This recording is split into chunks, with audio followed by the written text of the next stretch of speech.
at the top. Chof Tes on base. We only did a block and a half yesterday. No.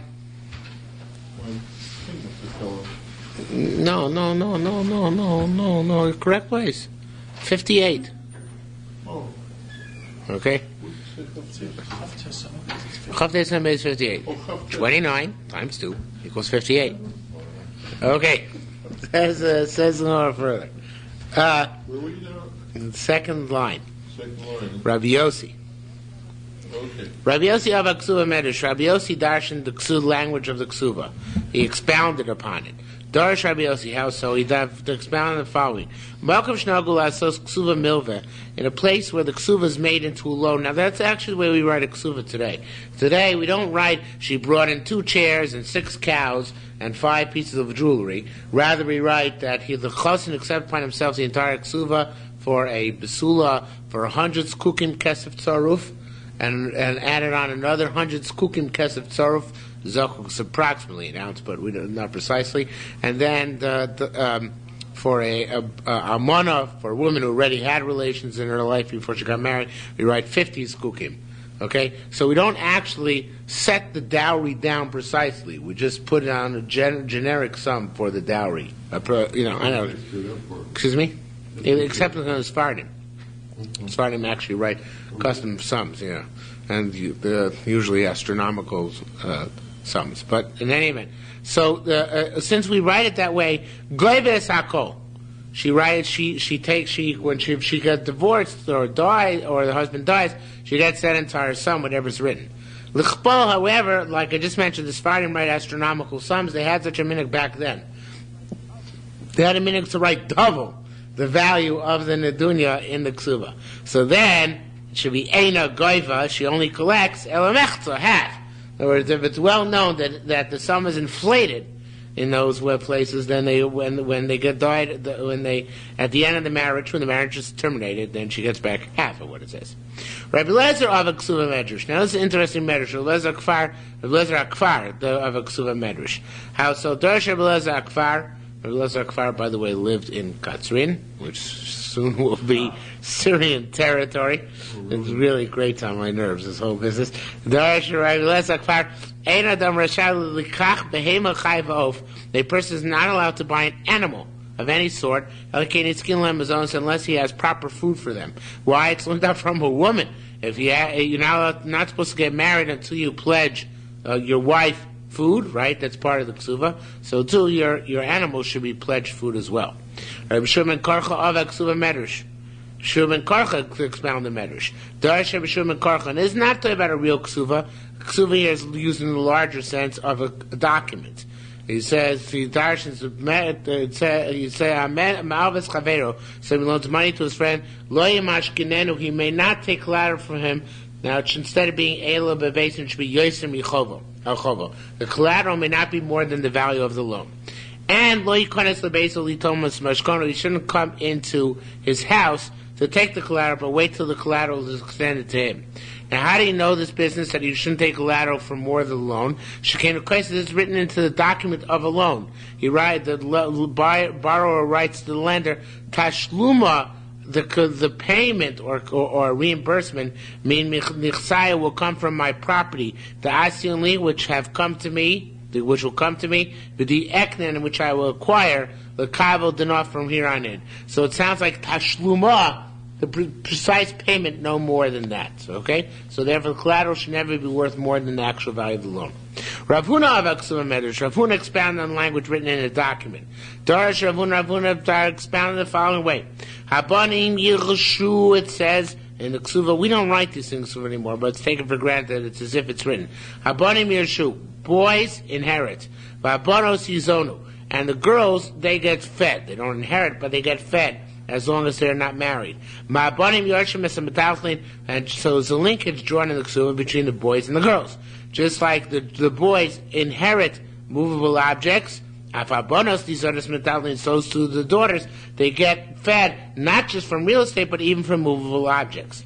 Shmuel Amar ein abonos tisanos min hatatlin. Girls are not sustained from movable objects, only from real estate. Masnisa beside the Shmuel fine Brisa seems to be a proof to Shmuel, which Brisa it says benon nukvan the heavenly chiminoi. The daughters which I have from you, the husband writes to his wife, Yon Yasfim Abesi, they should dwell in my house, Umitzah min chasi, and be sustained from my property, Adis Nasvon leguvrin, until they marry people. The Tanya law, and we learn concerning this that it's talking about minam karg when it says nichs nichsem nechasai, my property, it means from real estate and not from movable objects.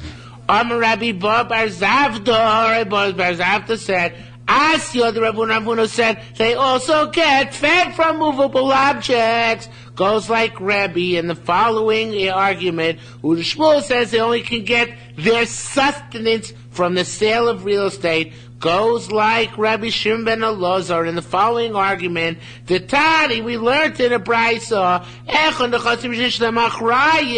both property which has guarantee, meaning real estate, property which has no guarantee, meaning movable objects. One may take redemption from them for the sustaining of a woman and her daughters. Divei Rebbe. So it means both real estate and movable objects. Rabbi Shimon Elazar man, he says nechasim sheyesh lemachrayos, property which has guarantee, i.e., real estate. Haboni motzir haboni. If some kids took a greater share than the other, some boys took a greater share than the other boys, unjustifiably we redivide. V'habonos motzir bin habonos, and if some daughters took more than their share of the food which they're supposed to get, also we redivide. V'habonim min habonos, if the daughters have more than they need, then the sons take from them. V'habonos min habonim, if the daughters have less than they need, then they take from the sons. That's all real estate, but movable objects, stuff which is not guaranteed, habonim motzim min habonos, the boys take away from the girls, meaning, if the girls grabbed onto it, and it's excessive, then the boys take it back from them. The girls go down for their sustenance. However, daughters cannot take from the sons, meaning movable objects are not under lien to the girls for their food. What if they're starving? Tough. So they go to the soup kitchen. So what we're saying here is, not every evil can we right. So we're saying here, obviously, is that the daughters can only get sustained from real estate, not from movable objects, right? That's like Shmuel said. Chazeh ben Ravuna, and Ravuna reneged and said, indeed, the daughters only get sustained from movable objects. Armin, they said, Yos, it's not a good thing. It's not a good thing that he reneged, because he wanted to learn out from Yerusha, from the just like by inheritance. It says your ksuva, but it should say Yerusha. He wanted to learn out just like inheritance. We say it's for the children inherit both movable and immovable objects. So too by the Mazonos, it's both movable and immovable objects, but not true. Yerusha Medivret, again, I should say Yerusha not Ksuva. Yerusha is the Raisa, most of the abundance of Divreim, and the sustaining of daughters is through abundance. One can't extrapolate one for the other. And the Gemara says, but Divreim, it's a continuation of this assertion. But Divreim, do you think their words, it should be, instead of Okin Dvar, should be Lemedim Medivrei Torah? You think you learn out the abundance of the Raisas? They're obviously not. So therefore, for sure, if they get sustained, it's only from land and not from movable objects. So says the Gemara, they argue about the money for the ksuva of her mother, her mother. Now this is a very interesting issue. Well, the means that Rav Huna and Shmuel actually argue a different issue, because it's partial that from Muslim they can only take it from real estate. But the question is like this: there's a halacha of ksuvas banim dichrin. Ksuvas banim dichrin is the ksuva given to the male kids. Meaning that before a man marries a wife, sometimes he guarantees her that if she predeceases him, her money, her estate will go to, not him, which would be the normal D'Rabbanan, but will go to her kids. That's Ksuvas Bain Dichrin. Ksuva for her male children. So, when it says Ksuvas Bain Dichrim gives her estate to her children, is that only karkos, only real estate, or also metalsling? That's the machlokas between Rav Huna and Shmuel. Okay? Now, was this the chassan that she came into the marriage with? Yeah, her dowry. Okay, so Beketz is on pliga. Afilu tema, so it says, wait a minute. Afilu tema, the Beketz Ksuvas on pliga. You may want to say that they're talking about the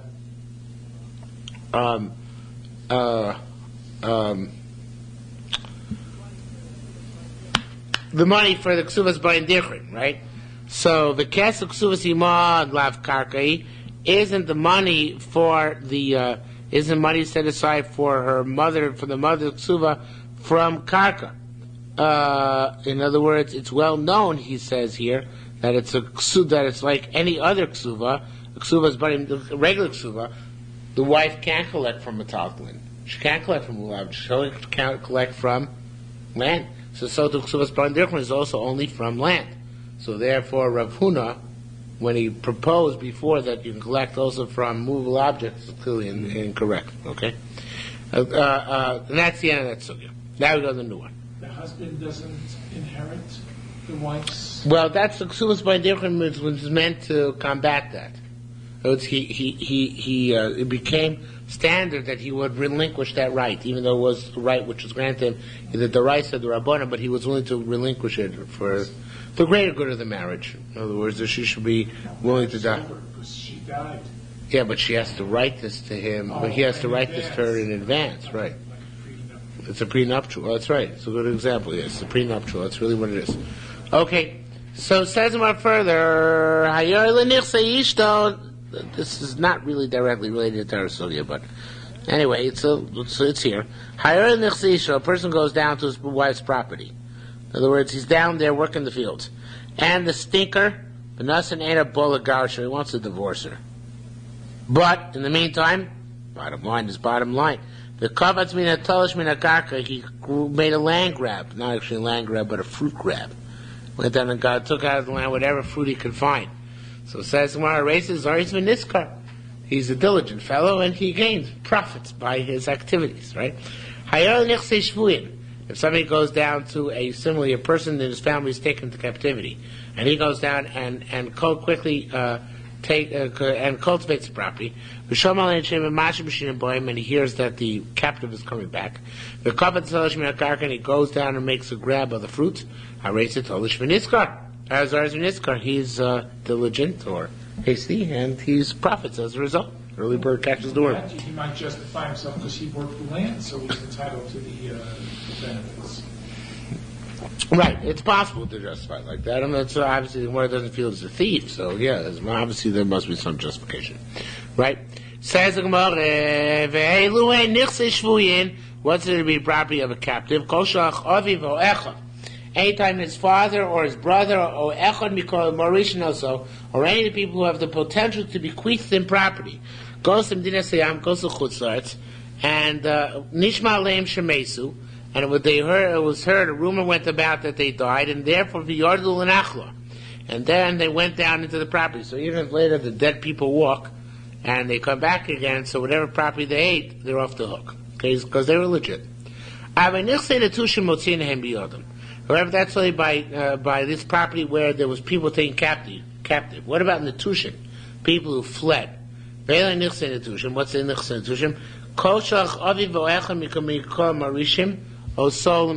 Anytime his father or one of the other bequeathers went to Chutzlaret, and he didn't hear that they died, but he knew when they had time, when they didn't have time before they left to explain the circumstances of their departure, right? So therefore, in this case, it says here that Netushim, according to one opinion, is this which you just learned, is not the same as Shvuim, right? Because you don't know that they died, you don't even know their captivity. No, they didn't voluntarily leave. That's actually the next case. They were pressed to leave, but like the Palestinians in 48. I don't even know if that. Maybe. Let's say it's like the Palestinians in 48. So it says the Gemara, however, so there also you can go down to their property. And if you, whatever you can chop and rind, whatever you can get out, grab out. However, what about, oh no, wait, there's a machlokas here, I'm sorry. First, the opinion is you can't take it out. You have to take it away from him. Here they died. Went down. So according to Tanakam, you actually don't let them eat. Right? We take away the fruit from them. The people who come and take the place of the natush, we don't let them stay there. That's one opinion. Rishon Gamliel argues, and he says, "Shamati she'ein shvuim hein natushim." And whether they're shvuim or natushim, the shvuim are taken captives, or natushim left on their own. So then, but the status is the same. That you can go down and seize the property. But the property of a rotush, a new concept. What's a rotush? We'll see in a minute. Then the heir apparent is now going on the field. The field has to be left uncultivated. What are nechsei retushim? They're like this. I'm glad you asked this more.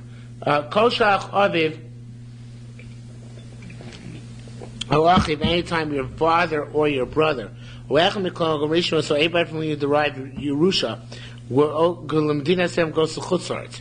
And now you no longer know where he is. Okay, so therefore, in this case, there's no way you can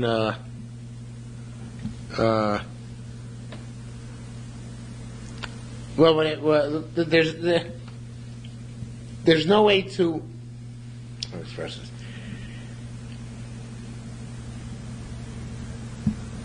The other way, that's how I'll express it. In this case, he didn't leave all of a sudden. If he left all of a sudden, then we could say, well, Mistama, even if he was still alive, he wouldn't want somebody to go cultivate his field. But a rotush is somebody who takes his time in leaving. Packs up its bags, gets too late at night, he waits till the next day. So rotush is somebody who he could have told us what to do with his property, if he wanted to dispense it. A shavi has no time, was just taken captive. A natush has no time, he had to flee. But a rotush is not as hasty, thank you. So a rotush is not as hasty, so therefore he has time to command. If he didn't issue a command, so therefore we assume he doesn't want you down there, because otherwise he would have said something to that effect. Okay, is that clear? So the rotush's property, if the guy takes it on his own, we take it out of his hands. Okay? Does the concept of socha shalom come into play? Well, actually, you're taking away from the person, because you're working his field and extracting fruit, which he just calls him a loss. Say there's a shama socha, even though he wasn't specifically asked to be. A shomer socher. Yeah, but I don't know if there's such a thing as shomer socher on He wasn't property. hired to be a shama socha. Yeah, I don't know if there's such. Proactively made himself. Right, I don't know if there's such a thing on property.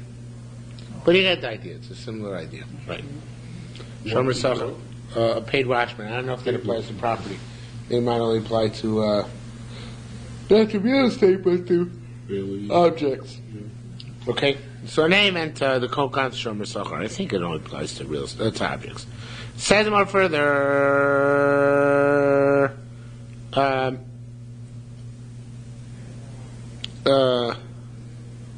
Let's start again for Shin Gamliel. Shin Gamliel Omer.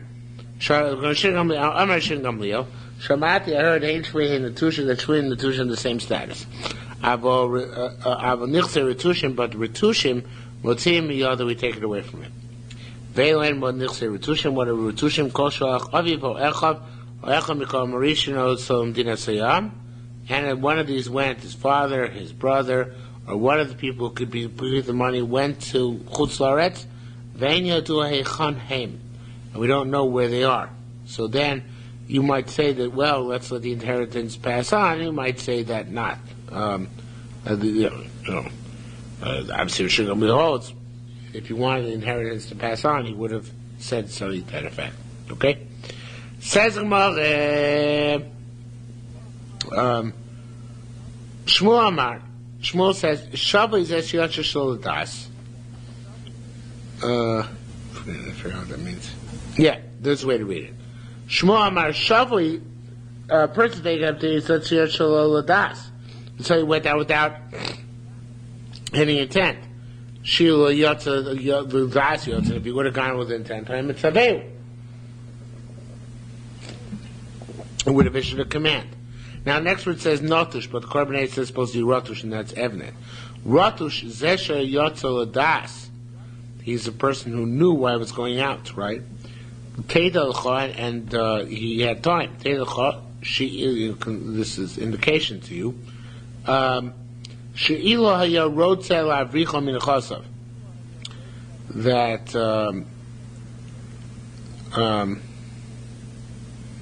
like we said before, that if he really wanted you to take care of your property, he would ask you. Because he had time to ask you. yeah, I'm not sure that's what the Korban says. One second. Well, let's try this, like you said. Shmuel Amar Shavi zeh sheyotze shelo das, shelo das yotze yemitzavei, rotush zeh sheyotze das, sheda she'il teilucha, shelo was the das, she'il haya rotze la'avricha, that obviously he was, since he had das, and he didn't command you, obviously he was looking for an excuse, and a ruse to get you away from his property, la'avricha min chasav. Not sure if that's actually what you're saying. It wasn't what you were saying, were you? No. Okay, but I think that's what it means. He's looking for a ruse to get his friend away from the property, right? Because he had time before he left to issue some commands. He had time. He went out with willfully below tzivah, didn't make any commands. Okay, and Rabbi Yehuda b'Shem Shmuel said, "Hamataltlin, movable objects, emem mishum nichsei retushim." There's no concept of nichsei retushim by movable objects, meaning that anybody can go down and take them. Okay, because obviously the movable objects require much more safeguarding. So therefore, a person could say unilaterally kind of declare himself to be in a situation.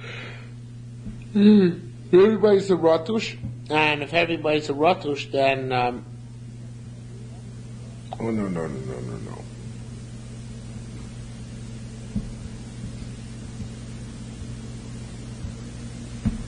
No, the opposite. We don't want people to be retushim. What do we watch them?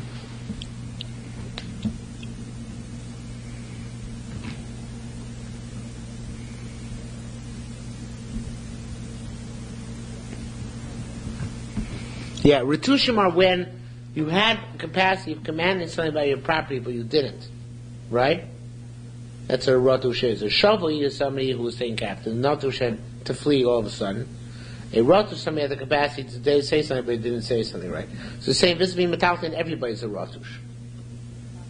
Because visiting metalton, everybody would have wanted to do something with it, right? Why? Metalton don't spoil. And why would everybody be a rotush?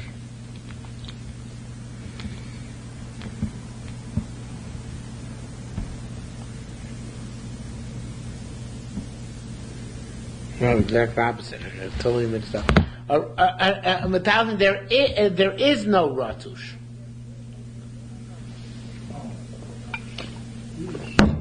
No ratush. That means anybody can grab the metalton, because nobody can control their stock of metalton. If I have real estate, I can control it. I know what I have. I know my holdings are. I can deal with them. So therefore, I can say. If I didn't have time to say, so therefore we just assume that he wanted it to go among the heirs. If he did have time to say, then he should have said something. If he didn't say something, then it's divided up among the heirs, right? But that's only because I'm afraid I get mixed up the cases, huh? Retushin, it's been a hard week. Retushin are people who had time to issue a command and didn't issue a command. By metaltalin, it's simply impossible to cover all your metaltalin. It's too difficult. The person has vast amounts of talent and are not properly cataloged and tracked. It's before computers, remember. So therefore, since that's the case, there's never a deed of retushin on metaltalin. Because I could say he doesn't grasping the situation that he remembered this and didn't say anything to me. By karka, by real estate, people make sure to know what's going on. And if he left at a leisurely pace and didn't tell anybody, so that means he didn't want to tell you anything. If he wanted to tell you anything, you don't go down to his property. That's a ratush, which bars you from taking the property, right? But by metaltalin, it's not possible for him to know everybody, right? Every piece of metaltalin which he has, right? So it's he's saying metaltalin man by mishum nichse retusha means you get to keep it until he comes back and demands it, of course. But you get to keep it because it's not possible, or it's unlikely that he thought of this and said, I'm not going to dispose of it because I don't want the uncle to get it, or I do want to dispose of it in a certain way because I want the uncle to get it, because there are just too many metaltalin to go through that cheshbon. So with metaltalin, he never has the time to tell you. Right. Regardless of what. Right, and that's why. A captive or left quickly or. Right, it's the same thing. He never has the time to tell because he doesn't know what it is to tell you. Right, that's right. So therefore. Wherever he never has the time to tell or can't tell, so then you can stay in the property. Give you the benefit of the doubt, you get to stay in the property. But wherever he did have time to tell you and didn't say anything to you, we say he holds your low life, and therefore he didn't want to talk to you. Or with him, I'm embellishing, obviously, but so by metaltalin we say that he didn't have time ever to tell you, even because he didn't know of them. So therefore, even if he left leisurely, you still get to keep the property when you go. I mean, even if he left leisurely, you get to keep the property. Is that all clear? It's not that logical. I don't see why it's so illogical. I think it is logical. I think that the idea of ratush is that he had time to say something. He didn't say something. That I understand. And by metaltalin, he didn't have time. He didn't really have the time. So by regular ratush, the reason, since he didn't say anything, we say, well, he doesn't want you to have it. He would have said something here. But maybe by metaltalin, he really wanted you to have it. It falls into the category of a accomplish. Right, of a natush and a shabui. That's right. That's what I'm trying to say. Okay. So it says more further.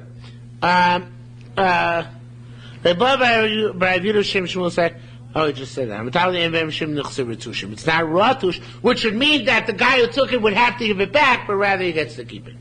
Rabbi Yaakov Baruch Hashem Rabbi Rav said, the halach is, of course, you can't make a land grab from one of these people who's coming back now from Chutz La'aretz. You make a fruit grab, right? But so he says, Ilin Daklaya Bebavel. The palm tree Bavel, the low tzrichim which do not need the girsa in Yivamis is marakha. They don't need to be softened because the fruit is already ripe.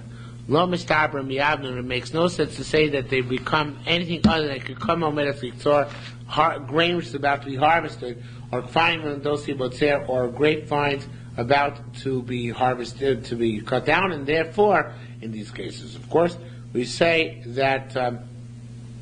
It's as if the guy cut them down, even if he didn't get around to it by the time the captive got back.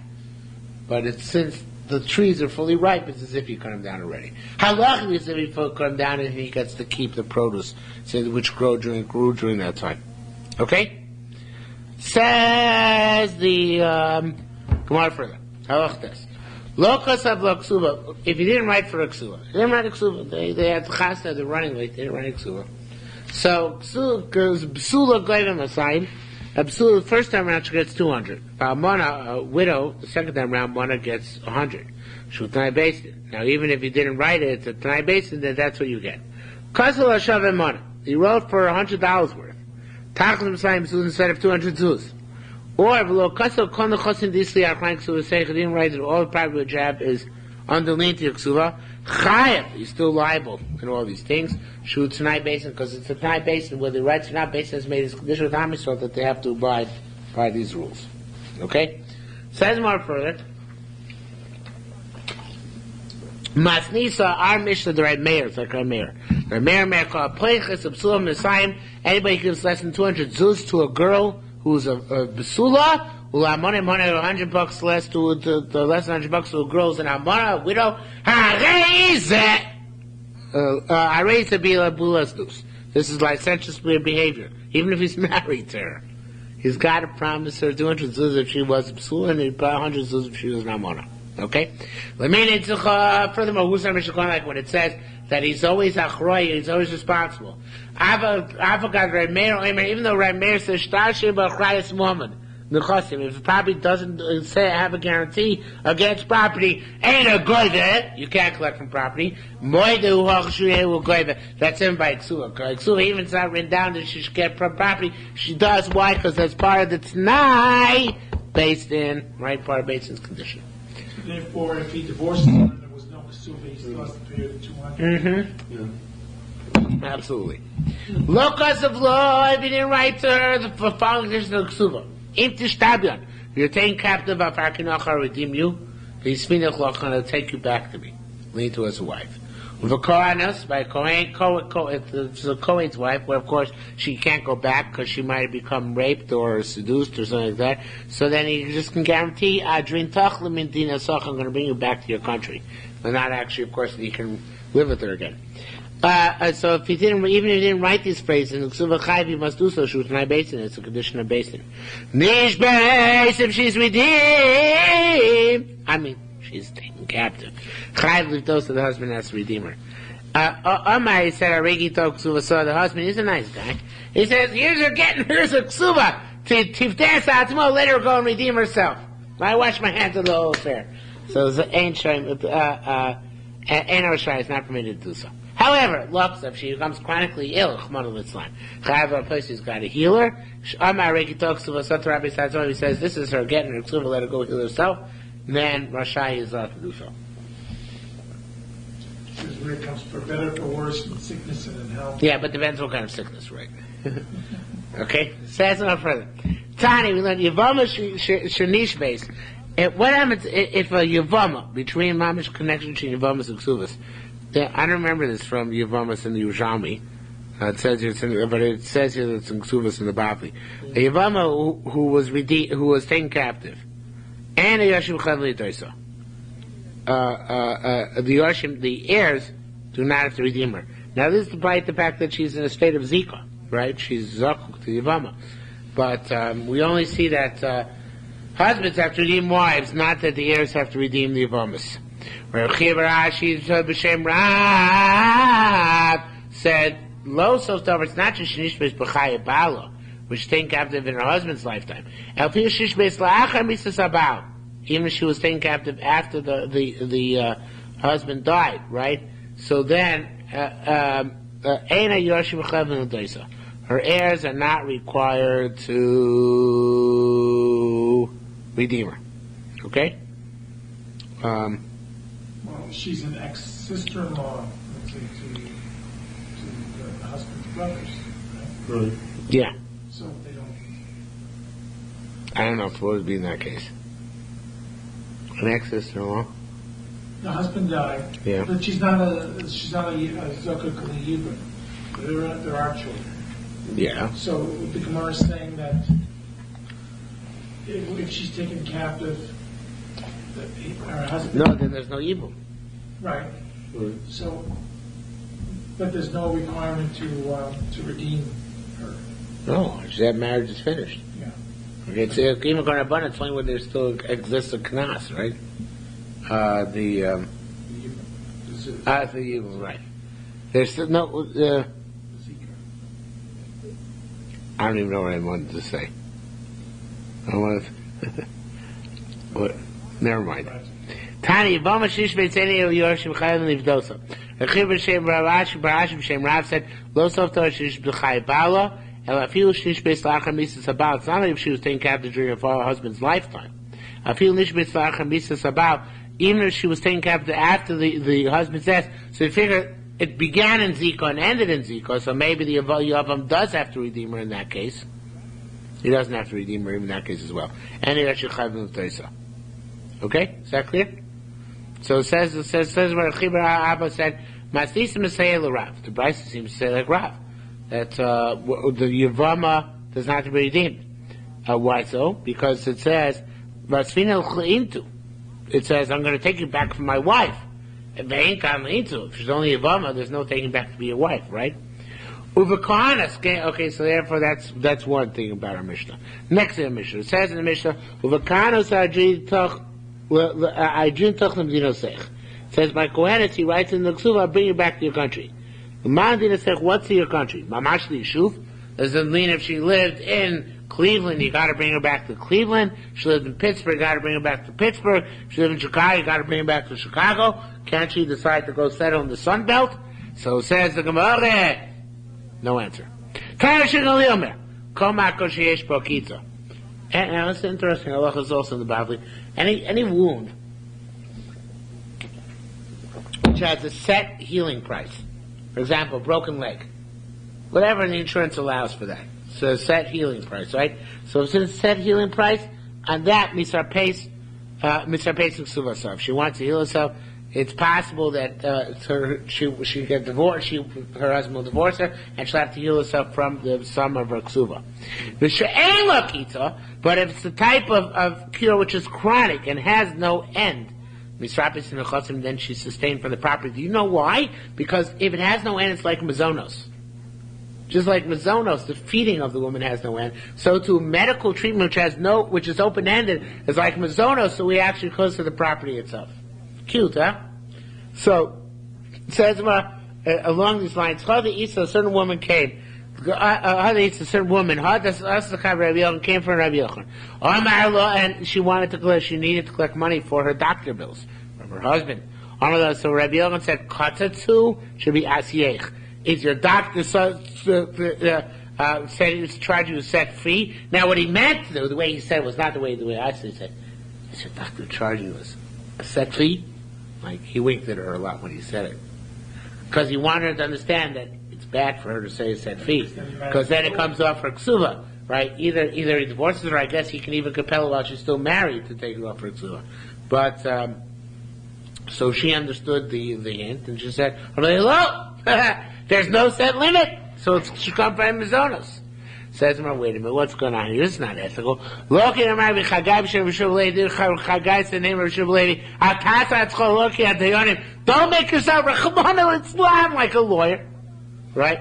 Not to reveal to an individual because before you what the best way to be meritorious in your court case is, right? So what's he saying? Wink, wink, hint, hint. Is it yet? Does it have a limit? Does it not have a limit? So it says, he knew that she was a kosher lady. She wasn't going to lie because of the hint he gave her. That's why he felt allowed to give her a hint. Okay? He's trying to save her marriage. Yeah, but what? He's trying to save her marriage. Marriage was all money. The bottom line. Yes. Well, you're becoming more cynical than me. That's the way it is. Only in matters of love and marriage, love was a distant third. First was money. Then was, I guess, Puravu, and finally love was some distant third. Okay. In other words, said if you predecease me, and if you have male children, you are the wife's ksuva will go to them. They will inherit the money of your ksuva. Yes, besides their portion with their brothers in my property. Nevertheless, he's got to give it. Chayiv. He's liable to do it. Shutnai based in. This is also condition based in is imposed upon the Jewish people. That's what Rabbi Ami said. He gets annoyed at me for asking the question. Let's see the new toy. That's not my toy. Oh, that's the new toy? Oh. Carla gave him a watch. I never got a chassan watch. I'm jealous of you. The woman who she talked to his sister, I said, must know about which woman. Said, yes, it was. No, it's a tradition that the Carla buys her husband a shas and a watch. Shas? A shas. I'm looking for this. He bought me a tallis and a kittle. I got her a So you're way ahead of her. Well, I had 2 diamonds from Israel that were sitting around for 4 years. Oh yeah. Oh, you're not way ahead of it. Along Okay. with, but theoretically, yeah. theoretically, you're way ahead of her. Thank Okay. you. So in any event, the Shas was very cheap, not because it wasn't. It's not. There was no precedent for buying whole sets of art scroll. Right. In the old days, the Shas could be gone. The Shas could be gone for $500 to $1,000. Now it's probably like $20,000. So About $3,000. Well, But it's only halfway. How much is out? 3/4. 3/4. Okay, it's a bargain. Well, okay, 50 around. There's 72 altogether. So 50. Yeah, wow.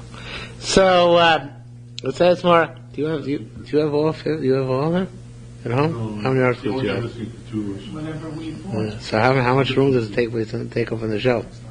I don't know. Oh, yeah. Okay, and you have most of them too, right?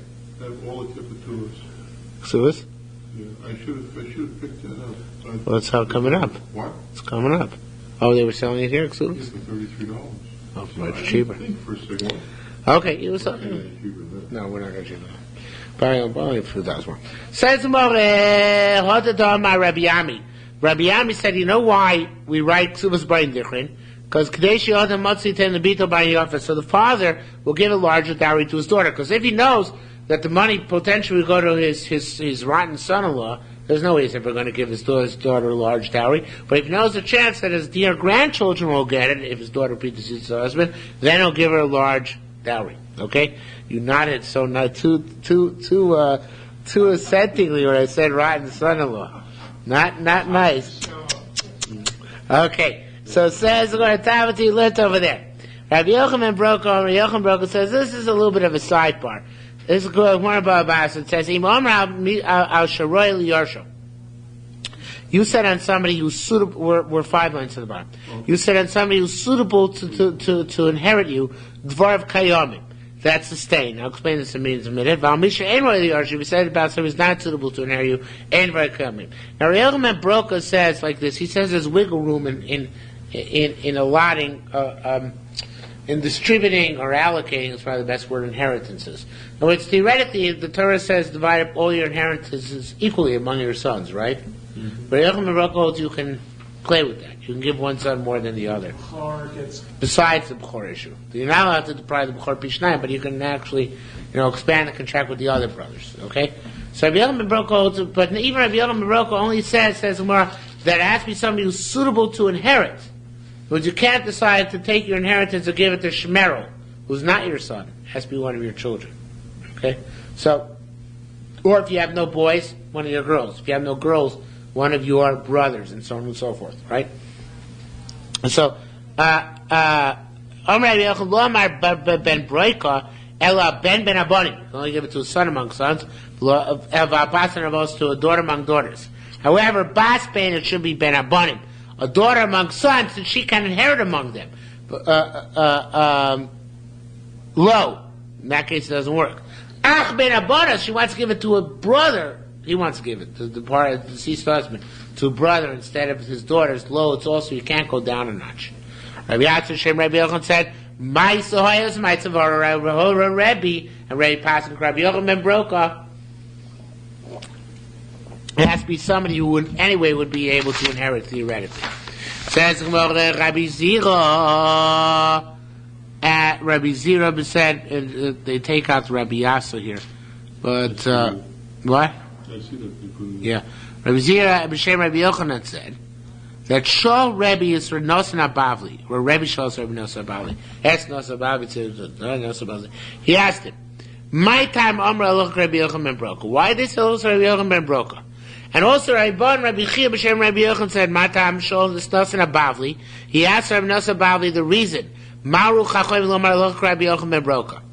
Lo, so Nosan Abavli answered to Rabbi. He said, "Lo Arusha Shanisalanu. Didn't you tell us in your Mishnayos that you wrote, Cain, that Ksuvas Banim Dichrin is Yarsun?" See, it says in the Mishnah here.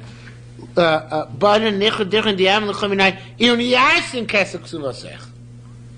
inherit the money of your ksuva. Is this really an inheritance? No. It's not. They're giving the money of the ksuva as a gift, right? But he wrote inheritance. So since he wrote inheritance, Died. what? So inheritance is when the person dies. So here the But 1 second, the husband writes it. So what we see here, though, is that you can play with inheritances. That's why Pascha Gil Ben Broka. Because you can give your children from this wife more than you give your other children from other wives. So you see, you can play with inheritance. That's what on Pascha Gil Ben Broka, right? Says the Gemara, Amar Lei. So Rebbe said, oh, wrong Kirsa my Mishnah. So you didn't read the book properly. Yitlun. It says they get. It's a gift. It's not a Yerusha Tanis. So therefore, it says Yarsin in our Mishnah. We're not finished yet. Asa, it should be Lagabe Bray. So Rishim ben Rav Nasa Balvi came to Rebbe's son. Amarlet and Rebbe's son also. Rebbe Shimba Rebbe told me, Leiskan Yarsin El Yatlun. No, you're wrong. Here's the Mishnah. Mishnah doesn't say Yarsin, it says Yatlun. Asa Lagabe Avoy. So Rabbi Shimon came, Shimon the son of Rebbe came to his father Rebbe and said, hey, I told him it says Yitlun, just like you said, right? He said, Kipachto as Nasan Abavli. You shortchanged Nasan Abavli. The truth is, Leiskan Yatlun Eli Yarsun.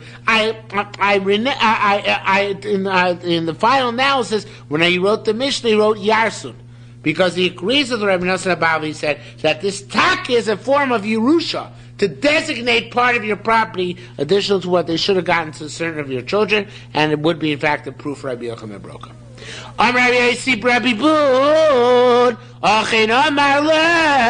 This is what he said to his son. Rebbe said to his son, Toast, I made a mistake. I taught you, that it's not, I'm sorry, Leis kan Yadlun, it's not Yadlun Eli Yarsun, but rather it's Yarsun. Rabbi Zira said, Kala b'Tanai Ksuva. You know, there's a leniency by Tanai Ksuva. What's the Tanai Ksuva are these things like that, Ksuvas Parim Dirchen and stuff like that, whereas there's, addenda. Tanai based. What? Tanai based. Right, addenda attached to Ksuva, such as, you have to redeem or stuff like that. So, generally speaking, Ein Adam Mizake Ela B'Ksuva or B'Ksuva. A person can only be Mizake a Ksuva, right? I skip? No, it's the next line. Yeah. It says, what? Yeah. We need to have a written agreement. The kind of feel bit for him here works even with the statement. And also, that's the way Tanai Ksuva works, even verbally. It doesn't have to be written down. We saw it erased several times, even though it's not written down. And also, if you can only give, if you're giving a gift, you can only give to people who are alive. The Kab, but here, you can give them just like Yerusha. You can give it to somebody who doesn't yet exist. Okay? Rabbi Yirmiyah said in front of Rabbi Zira, I'm astounded. How could the rabbis have wanted to bring proof from our Mishnah's language of Yerusha to Ksuva? Lo dami. There's no comparison. Yerusha midvar Torah. Yerusha is the Raisa. Ksuva Rabbi Yivreim. Ksuva is Rabbanan. V'temer achet. And even if you don't want to say like that, you want to say afilu temar. Ksuva is midvar Torah. Ksuva is the Raisa. Lo moda b'Tanai Ksuva. Doesn't everybody agree by Tanai Ksuva shemidivreim? Tanai Ksuva is the Rabbanan. So therefore, in fact, the obviously. If the Tanai Ksuva is midrabanan, so therefore the rabbis actually are tempering. I'm not sure if the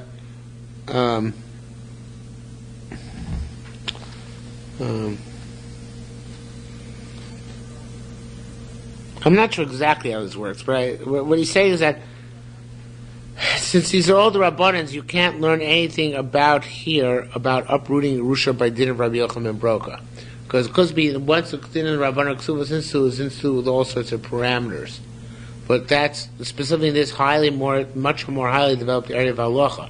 In the more basic area of halacha, such as, say, the case in Yevamos, which is being discussed there, the case over there is a case of, not Yevamos, this is being discussed, I don't know what's being discussed. Baba Basra. So it's very different. There, Yerushalmi Broka says you can give the different Yerusha, you can expand and contract Yerushas, right? Well, he's saying that the Raisa. You can expand one person's Yerusha to the expense of somebody else. Or contract one person's Yerusha to the expense of somebody else. He's trying to say the Raisa you can do that. There's no proof from our Mishnah. Our Mishnah is about the Rabbana.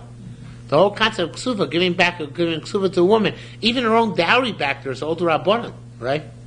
So who says the parameters can be extrapolated from one to the other? There might be entirely different parameters altogether. So therefore he's saying that you cannot, if you want to paskin Yochel ben Broka, you can't use your source text, a case where we paskin that like in a David the Rabbanon, that you can reassign the Ksuva through Ksuva's Banim Dirchen. Could be by Ksuva, which is anyway the Rabbanon, you can reassign it. But by Yerusha, which is the Raisa, who says you can reassign it based on your will and whim. It's not necessarily comparable with the other apples and oranges. Okay? So that's how the Gemara concludes. That we want to say that the fact we say here Yarsun by Ksuvas Bain Dirchen, and he allots to Ksuvas Bain Dirchen to these women more than they should have gotten, right? Not to themselves, but their heirs, the kids who survived them. So it must be that we learn from there that you pass on Yochel ben Broka, that you can reassess, redistribute, reallocate the wealth which you have to give over to your estate. So therefore it says, no, not necessarily so. It could be that here you can change it because it's the Rabbanim, but not anywhere where we're talking about the rights of halachas, such as changing the nature of Yerusha. Okay? Now along these lines further, the female children you have from me, this is where the husband writes in the Ksuva, Inan Tevin Yasser basically going to sit in my house, or Mitzvah Milchasin, they'll be sustained from my property, Ad Yusnas from the Guvain until they marry men. Chayav, if you forgot, didn't write this in, he has to do it anyway. Shutanai Ksub Basin is also Tanai Basin. Rechista said, Rechista Amar, Bagru, Ivdu Mizonos. They only have fed till they become 12 and a half. Nisu, if they got married also after 12 and a half of the Barasas, they don't get the dowry, which in the case of a Yusayim is generally 10% of the estate. Tanachir said, no.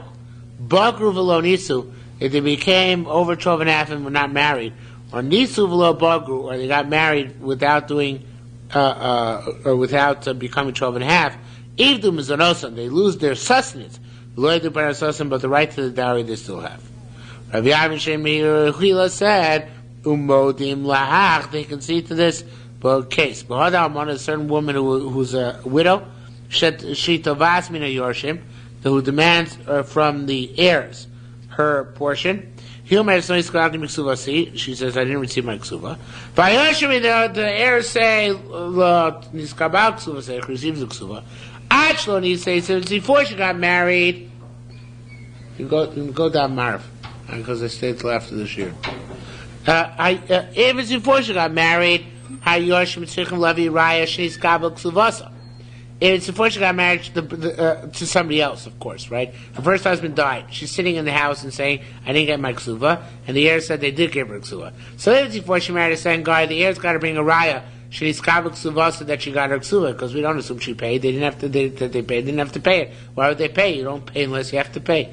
Nises, however, if she already got married to a second husband, or le'olavi raya, she has to bring a proof herself. Shows kabel ksuva so that she had not received her ksuva. Says the Gemara Vatzina, and then we learn Yisoma she'isia imo acher, a woman a girl who's an orphan, was married by her mother or by her brothers. Because and they wrote her 150 zuz as a dowry. She can, when she becomes an adult, take that $150 from the hands. Now, says Gemara clearly, time or why could she take the money when she becomes an adult? Not precise, because she was a ketana when the reward was rewarded. But if she was already a gedayla at the time the reward was rewarded, then vitra, then of course she must have been moichel, as she had not demanded at the time when she could have demanded it, right? So it says Gemara, actually, first of all, it's a question. What's the question? The question is that we said before that what we believe the Amana, right? Till she gets remarried. And then afterwards we say that we believe the Yorshim, after she gets married, right? So what does it say here? It says indiscriminately that only if she's a Ketana, if she's a Yisayim who was married off by a mother or a brother, then when she grows up she can get out of them the money. But Hagdah, if she was a Gedola, then she can't get out of them the money. Right? If she's a Gedola at the time that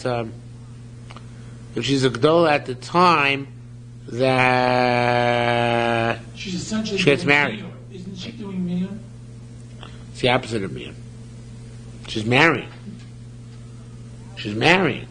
Oh, I thought She wants a dowry. No, she wants a dowry from her parents. So that's the same. We're saying that.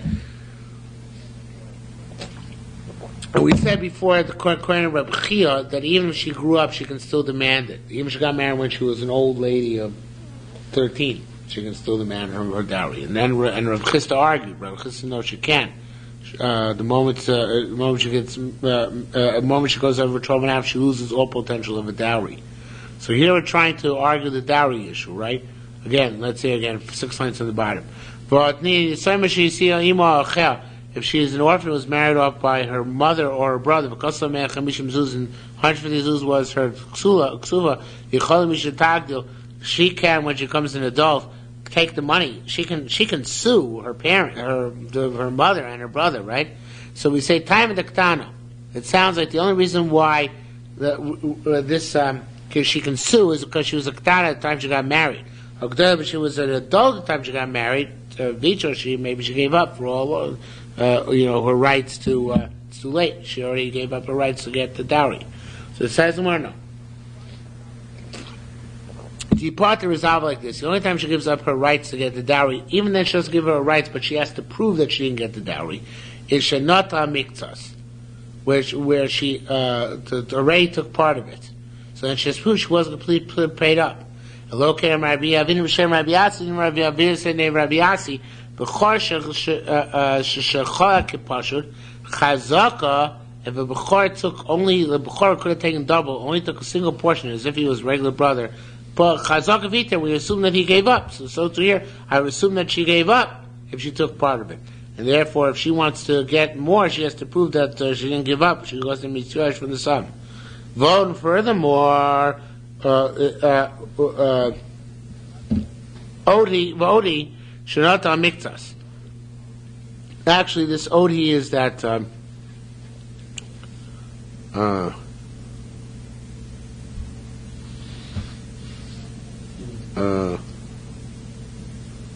actually, I wrote here on the side of my corner is incorrect.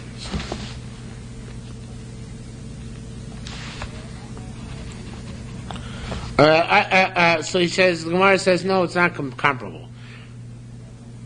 Here, over there by Bechor, who took only like a portion, the reason why he's Meichel altogether, what's indicative of his Mechil is the fact that he didn't take anything extra. That's why he's Meichel.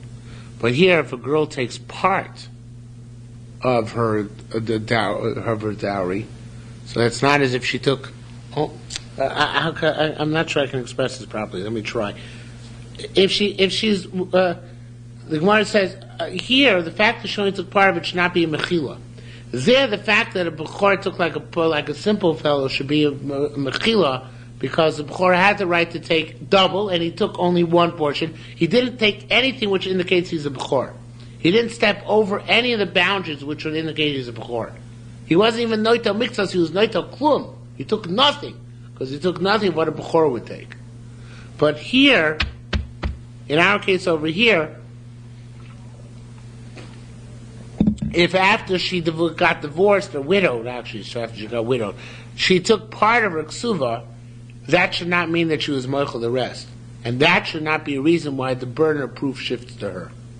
So you want to say the burden shifts to proof shifts to her because she took part of it, that's not necessarily true. Am Rabbi Yossi Rabun, Odi Rabbi Shnata Mitz, Am Rabbi Yossi Rabun, Lo Not Al Zemi B'Chroso Klum, right?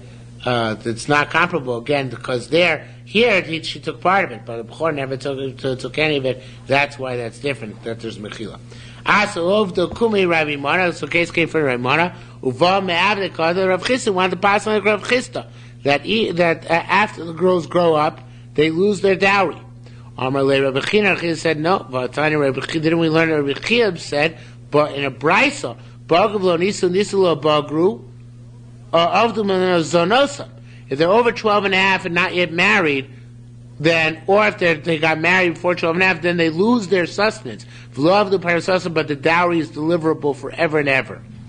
She says, Anam Rei Shmuel. You know what? I said, like Rav Chisli Paskin, that they lose the dowry over 12 and a half. V'at Amar Masnisa, you started a brisa. I renege. I throw in the hat.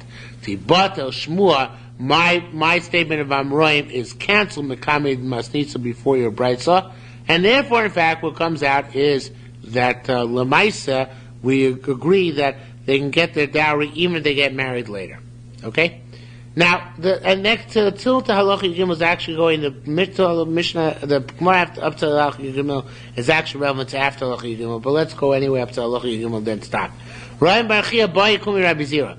When does the Ksuvah start taking? From the time you get married, right? Which is Nisuin. What if he had relations with her while she was still in her father's house? Does the Ksuvah obligation start ticking from the time he first had relations with her, like in Yehuda? Does that from the first time had relations with her, only from the time she enters his house? So, only after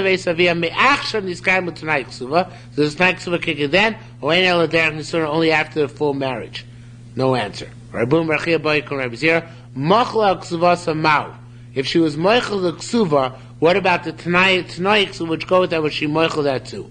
So says more, no. Schusa Ivda, she lost her own schus. Schus Banea Lo Ivda, she didn't lose her children's schus. Okay.